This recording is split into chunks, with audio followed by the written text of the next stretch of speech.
Hello friends, అందరికీ నమస్కారం. Welcome to Triveni recipes. ఈరోజు నేను పిల్లలకి ఎంతో ఇష్టమైన బనానా మిల్క్ షేక్ ఎలా తయారు చేసుకోవాలో చూపిస్తున్నాను. దీనికోసం బాగా పండిన అరటి పండ్లు 3 తీసుకోవాలి. వీటిపైన తొక్క తీసి ఇలా ముక్కలుగా కట్ చేసి తీసుకోవాలి. ఇప్పుడు వీటిని ఏదైనా మిక్సీ జార్లో తీసుకొని 2 ఏలకుల్ని కొట్టి వేసుకుంటున్నాను. అలాగే చక్కెర 3 టీ స్పూన్స్ వేసుకోవాలి.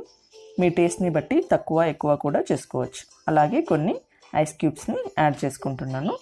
చివరిలో ఒక అరకప్పు పాలు వేసి మెత్తగా గ్రైండ్ చేసుకోవాలి. అన్ని పాలని ఒకేసారి వేసుకుంటే అరటిపండు మధ్య మధ్యలో ఉండిపోతుంది. కాబట్టి ముందుగా అరకప్పు, తర్వాత 1 కప్పు వేసి గ్రైండ్ చేసుకోవాలి.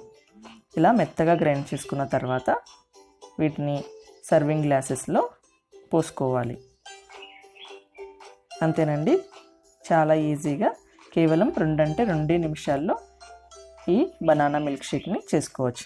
ఇప్పుడు పైన ఇలా క్రష్ చేసుకున్న కాజు ముక్కల్ని వేసుకుంటున్నాను. మీరు కావాలంటే ఐస్ క్రీమ్తో కూడా సర్వ్ చేసుకోవచ్చు. ఈ ముక్కలు మధ్య మధ్యలో తగులుతూ ఉంటే చాలా టేస్టీగా ఉంటాయి. ఇది చేసుకోవడం చాలా సింపుల్. మీరు కూడా ట్రై చేసి ఎలా వచ్చిందో కామెంట్ చేయండి.